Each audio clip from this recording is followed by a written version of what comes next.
I am just a woman who has gotten into this and made mistakes, learned a lot, and I'm still learning. The prices here are redonkulous, like redonkulous. The roof cost us $10,000 because right now all the water is literally seeping into the house and underneath and all that. So $45,000 is literally the cost of what needs to happen there. Hey Queens, Nya here. Thank you so much for tuning in today. If this is your first time here, welcome, welcome, welcome. We are a tribe of queens. We just get together, we talk about life, locks, and leveling up. So if that's something that you want to hear about, if you want to join the tribe, please don't forget to hit that subscribe button, hit the like button, and tune into our weekly episodes. In the last video, I basically asked the question, do you guys want to know more about what's going on? Because our channel has kind of been about locks, hair care tips and things like that. And what I heard, what I saw was a resounding more. A lot of you guys also talked about like wanting to know more about my income property, about, life as a Black woman in the corporate world with locks, no less. Thank you. Thank you for that feedback. So today what I wanted to do was kind of give you just kind of an update on how we got started with our income property and where it is now, because a lot has happened over the course of the last, let's say 2 years since we initially bought it.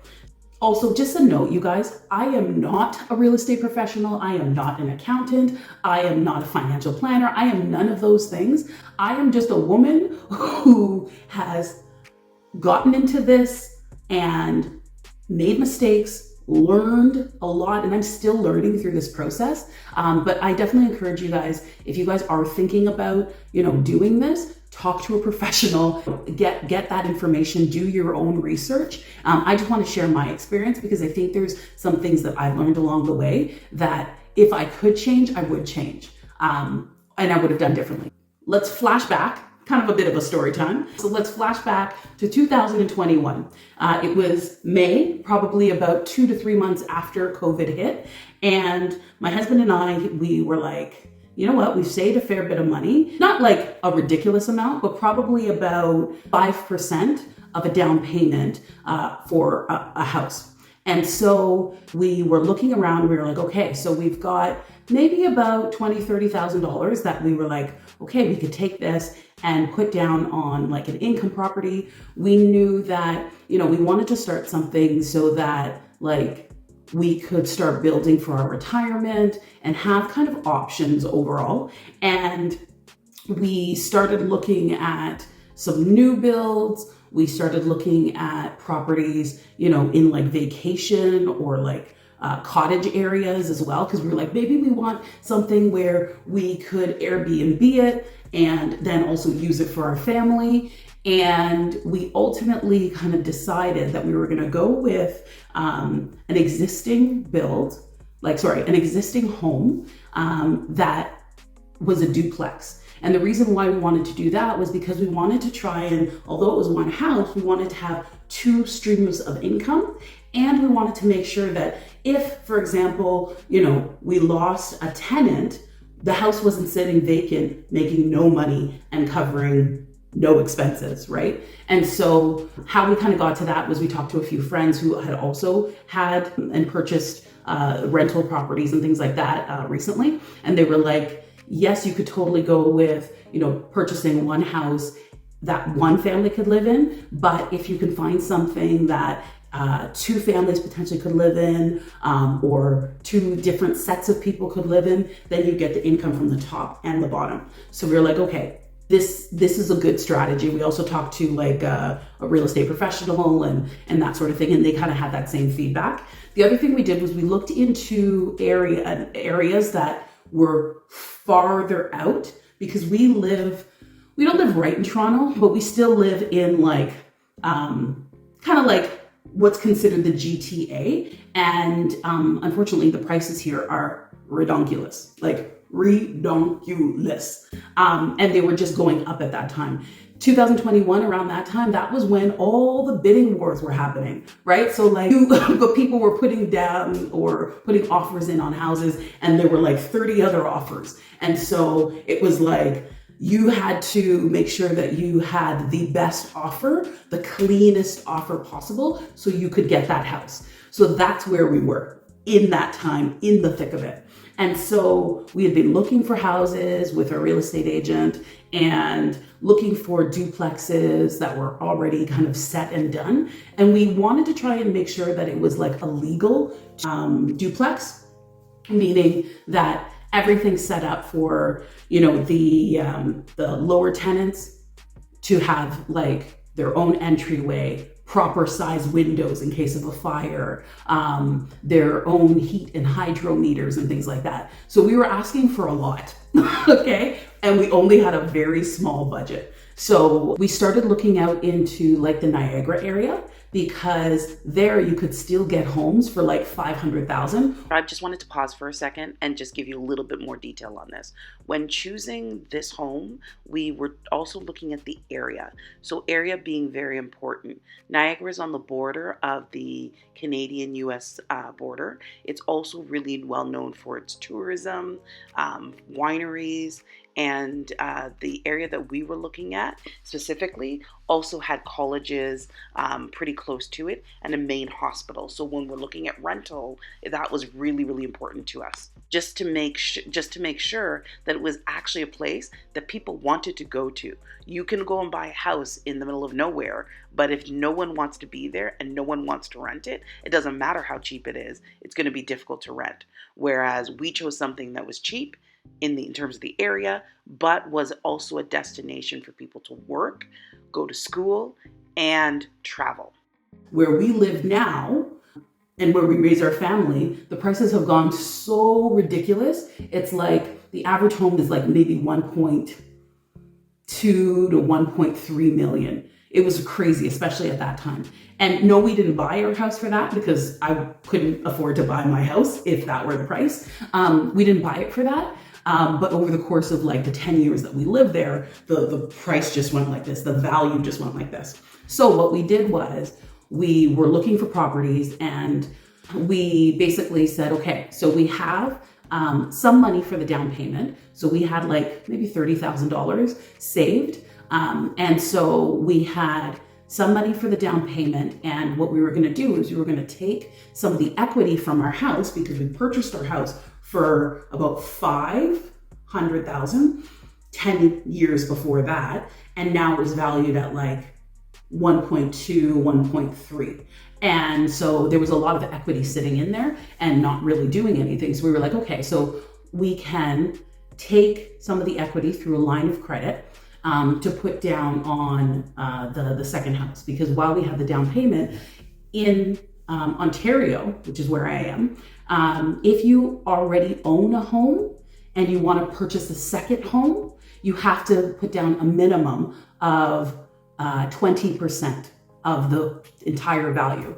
So for example, our home, what we were looking at was, we were looking for something in between $500,000 and $600,000.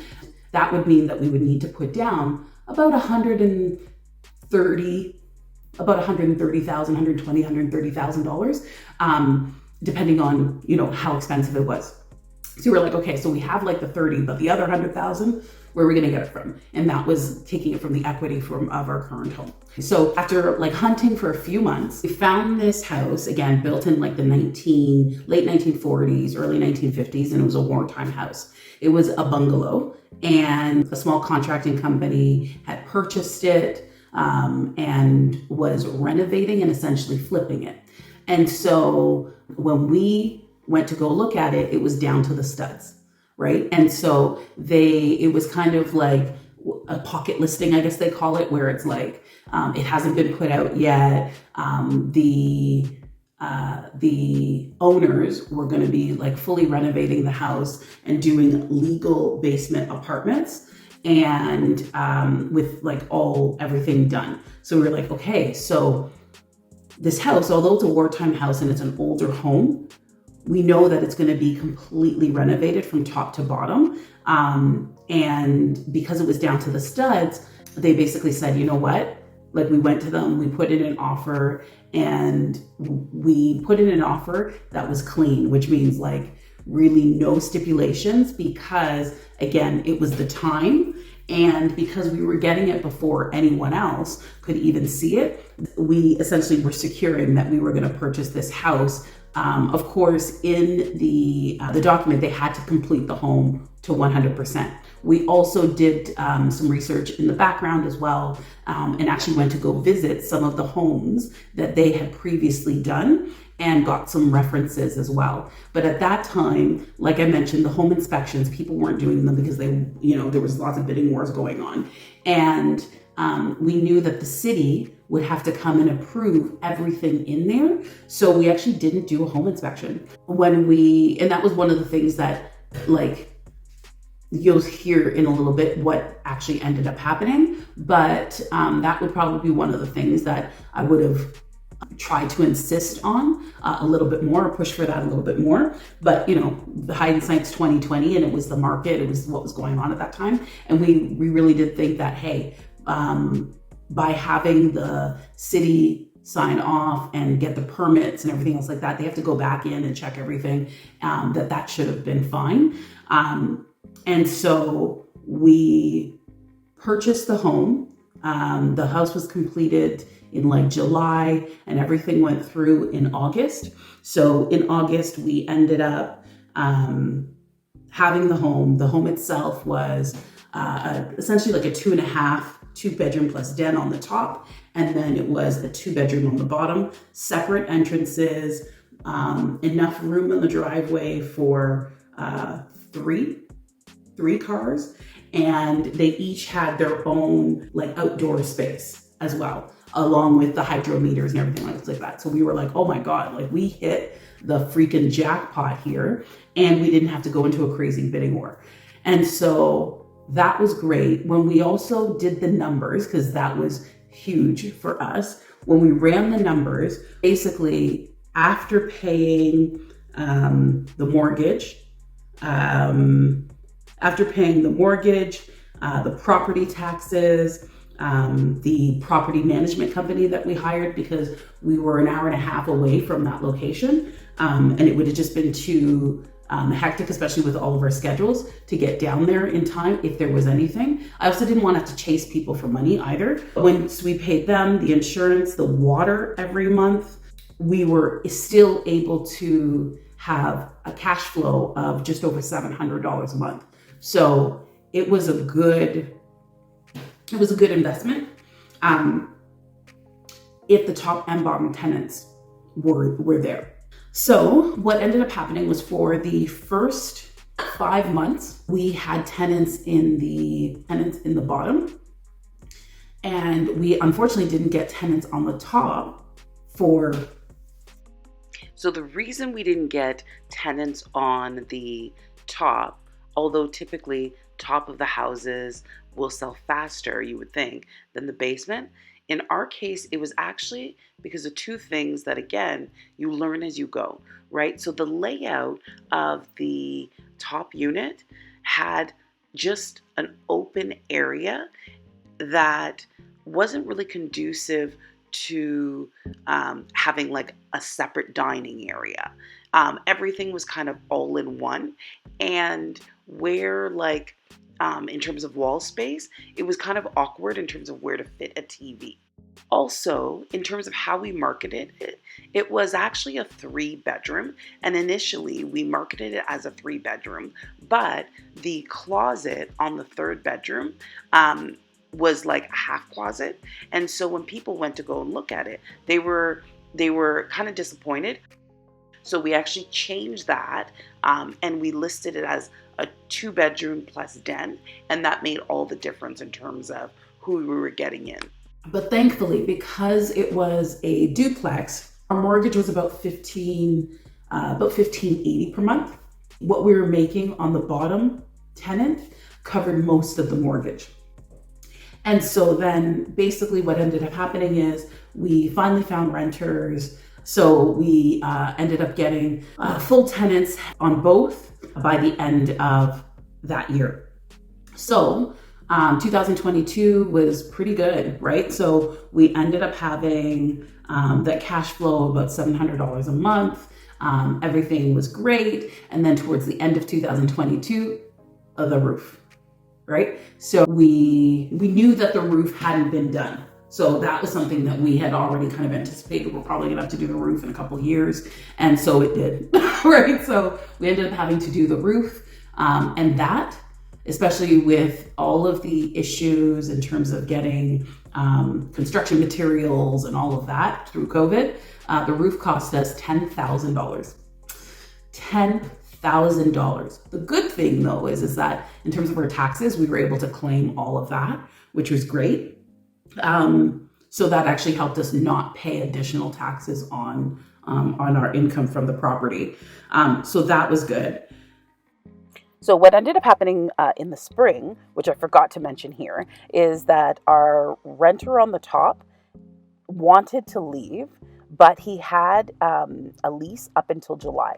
And so in May, he abandoned the property, just left, stopped paying. And yes, we could have went after him for the month's difference because technically he had already paid his last month up front. So we could have went after him for July, like for June. But we decided not to because the cost of legal fees and things like that to go after him was way too much. So we just said, it's fine. We wrote him a notice of abandonment and we put the house back up for lease. And the new renters moved in August. Then everything was going again tickety-boo. We had, pretty decent renters in there. We got the heads up that there was an issue with the bottom tenants because they were seeing mold all along the base of their apartment. So basically what happened was there was a huge foundation issue on the exterior of the house. There was little to no vapor barrier that was put to keep the water, especially we had a really heavy rain season that summer. And so all the water was coming in underneath the house and causing this mold. And so they left. We're literally actually in the process of that now. The construction is literally happening. So basically what needed to happen was kind of a gut job for the bottom unit. And all you can do is fix it, right? And so $45,000 is literally the cost of what needs to happen there. They've got to, basically take down the baseboards, clean out all of the mold, and then they've got to do the outside and fix the foundation because right now all the water is literally seeping into the house and underneath and all that. So they've actually got to do that. So that's what's kind of happening right now. Believe me, stressful, right? Wholly stressful because you don't have the bottom tenants in there and that income you need, especially given the fact that right around the same time we got the notice from the bank that the mortgage obviously was coming due, and our mortgage payments would go from the $1,580 a month to $2,400 a month, right? And so you were sitting there and we're like, holy crap. And you have choices, right? We could probably try and sell this property, but the problem is that in that market and just overall, the housing prices have done this. So what we purchased it for 2 years ago, we would likely be in a deficit, and we've put $45,000, we've put $10,000 for the roof, $45,000 for these repairs. And if we take our money out of it right now, you're locking in your losses. So we don't want to do that. And so right now, with all of the expenses, the house actually is costing us. So remember, we were making 700 and change before. The house is actually costing us about $100, let's just round it off, $200 a month, even with both, if we had both tenants in there. And so what we're doing now is once the renovations are done, we're going to up the rent of the bottom to cover those costs. But this whole situation has been eye-opening, eye-opening, a little stressful. And if I were to go back now, there's a few things that I would change. Definitely in terms of, and I think the other thing that I would do is, we had initially done a variable mortgage at 1.5%. And when it hit the threshold and we got the notice, I think like going back now, I would have locked in that mortgage way back when, even if at like 2 point something percent. But I know we're not the only ones for sure who are, wishing that we made other choices, especially in terms of the mortgage. But yeah, that's kind of been our experience with the income property. It is definitely a part of me now that, like, again, I would absolutely do an income property again. I have no regrets about that. I think though I would have locked in the mortgage like right away. Obviously hindsight is 2020, but I would have locked in the mortgage right away. I would have insisted on that inspection after they had finished the house, even if it meant jeopardizing like actually getting it. The other thing I think I would have done is probably just look at maybe a new build as well. And I think that's kind of where I might lean for, like we might lean for the next one, is looking more at a new build, so that there aren't all of these issues. Because at this point, the income property is like, it's completely new on the inside. It's got a new roof. It's got now a new foundation. We have a brand new house. So I might have been able to save some time and stress by just getting a new build. The only thing is that I wouldn't have probably been able to get a duplex, right, to cover off the times when we had no renters. And thank God, like there has never been a time when we didn't have renters in there. It's all a learning experience, right? But again, I don't think I would change investing in homes. I think we know that real estate is definitely a great investment, but it's important for me to kind of share and just be real with you guys on, what's happened, what I've learned from it. And, maybe if you guys are in the process, you guys are thinking about it, you guys can kind of, use this and use some of this information to ask, certain questions, to look deeper into things. Because again, hindsight is 2020. Anyways, I hope you guys have enjoyed this video. It is a little different than what we normally do, but please make sure you put in the comments. Let me know if this is what you like, right? Like if you want to hear more about the income property as we go through the renovations and as we look for new tenants and all of the fun stuff, please let me know. Okay, thanks so much. Much love. Talk to you soon.